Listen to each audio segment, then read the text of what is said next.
ชายคาเตี๋ยวไก่ก๋วยเตี๋ยวชามใหญ่น่องไก่ก็ใหญ่ด้วยร้านก๋วยเตี๋ยวอินดี้ขายหมดเร็วก็ปิดเร็วบางทีต้องโทรถามก่อนว่าเปิดร้านไหมร้านลับเล็กๆน่ารักใกล้เมืองทองธานีรับไม่รับให้ดูแผนที่ก่อนเลยถ้าขับรถมาเองแนะนำให้เข้าทางซอยแจ้งวัฒนาปากเกร็ด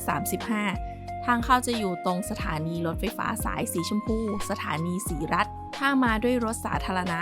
ให้ลงตรงสะพานข้ามคลองข้างๆมสุโขทัยแล้วเดินเข้าซอยอีก150 เมตรตรงนี้ไม่ได้มีแค่ร้านเดียวนะยังมีข้าวหมูทอดย้อนวัยและคาเฟ่57/8 Coffee ด้วยมาที่เดียวกินได้หลายเมนูเลย